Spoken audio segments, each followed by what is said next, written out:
আসসালামু আলাইকুম। আপনারা সবাই কেমন আছেন? আশা করছি সবাই খুব ভালো আছেন। আলহামদুলিল্লাহ, আল্লাহর রহমতে আপনাদের ভালোবাসায় আমিও খুব ভালো আছি। তো চলে এলাম শীতের স্পেশাল একটা সবজির রেসিপি নিয়ে। তো কম বেশি সবাই এই সবজিটা খেতে কিন্তু খুবই পছন্দ করেন। তো এটা হচ্ছে মূলো শাক। তো মূলো শাক আর মূলো দিয়ে আমি আজকে বানাবো একটা সিম্পলি শাক ভাজার রেসিপি। তো সবাই খেতে খুবই পছন্দ করে, স্পেশালি গরম ভাতের সাথে দারুণ লাগে খেতে। তো অনেক ধরনের নিশ্চয়ই আপনারা বানিয়েছেন। আমি সবথেকে কম সহজে এবং কম সময়ে আর অল্প উপকরণ দিয়ে আমি আজকে এই শাক ভাজির রেসিপিটা বানাবো। তো চলুন প্রথম থেকে লাস্ট পর্যন্ত থাকার অনুরোধ রইল। তো আমি খুব ভালোভাবে ধুয়ে পরিষ্কার করে নিয়েছি। তো একদম ছোট ছোট করে আমি টুকরো করে নিয়েছি, দেখেই বুঝতে পারছেন। আমি কোনো রকম পানি এখানে ইউজ করব না। তো আমি এখানে একটা ফ্রাই প্যানের মধ্যে পুরো শাকটাকে আমি দিয়ে দিয়েছি। তারপর দিয়ে দিয়েছি পরিমাণ মতো হলুদ, আর দিয়ে দেবো সামান্য একটু লবণ। লবণটাতেই পুরো শাকের যে এক্সট্রা পানি সেটা বার হয়ে যাবে। তো আমি আলাদা করে কোনো পানি অ্যাড করব না। তো দেখুন আমি অল্প একটু লবণ দিয়ে দিচ্ছি স্বাদ মতো।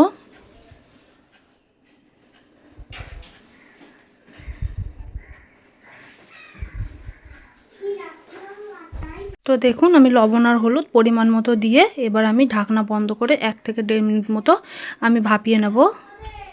তো আমি 1 মিনিট পর ফিরে আসছি। তো চলুন, আমি কোনো রকম পানি দিইনি বলে দেখুন কোনো রকম পানি কিন্তু আমি এখানে ব্যবহার করিনি।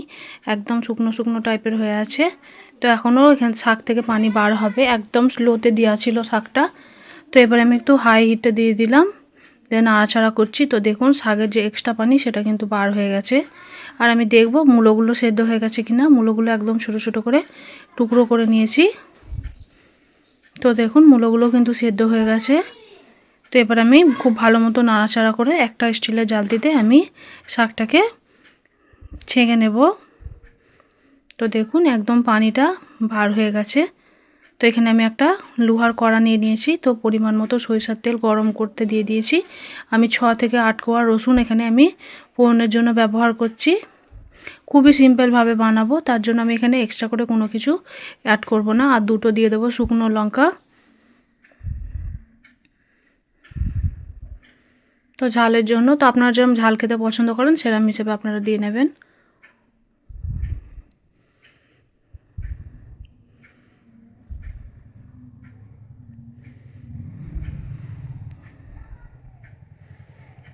তো দেখুন আমি ভাপিয়ে রাখা শাকটা এবার আমি দিয়ে দেবো ফোড়নের মধ্যে। তো খুব ভালো মতো মিক্স করে নেব।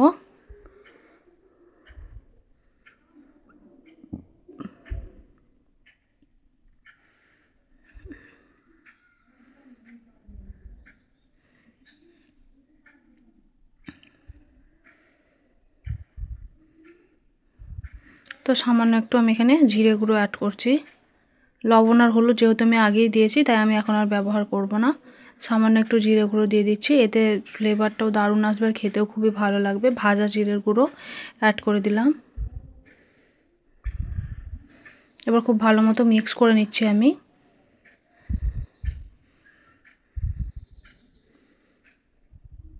তো একদমই কম তেলে আমি শাক ফ্রাইটা রেসিপি রেডি করে নেব, একদমই কম তেলে।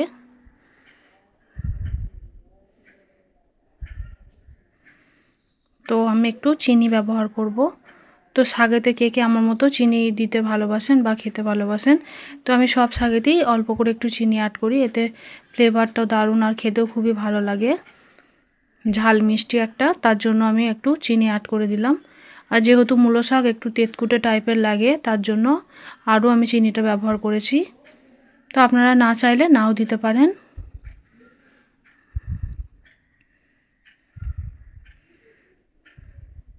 তো খুব ভালো মতো আমি এবার একদম ঝুরঝুরে করে শাকটাকে ভেজে নেব। তো দেখুন একদম ঝুরঝুরে করে শাকটা ভেজে নিয়েছি, কোনো রকম কিন্তু ঘেঁটে যায়নি বা গলেও যায়নি, একদমই পারফেক্টভাবে শাকটা কিন্তু ফ্রাই করে নিচ্ছি আমি।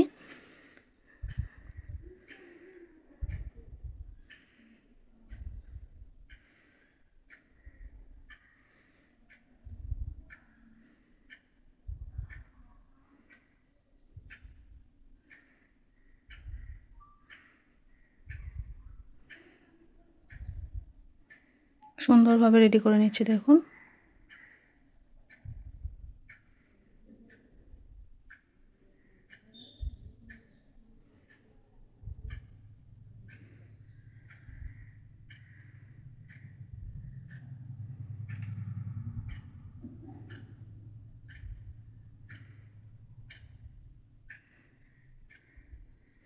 তো দেখুন একদমই রেডি হয়ে গেছে আমার শাক ফ্রাইটা।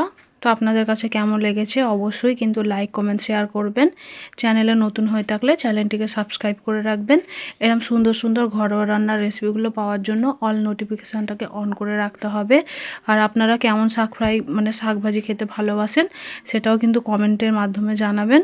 চেষ্টা করব সেইভাবে বানানোর। তো আমি একদমই সিম্পল আর সহজভাবে একদম কম সময়ে যে শাক ভাজিটা রেডি হয়ে যায় সেটাই শেয়ার করলাম। তো অবশ্যই লাইক কমেন্ট শেয়ার করবেন।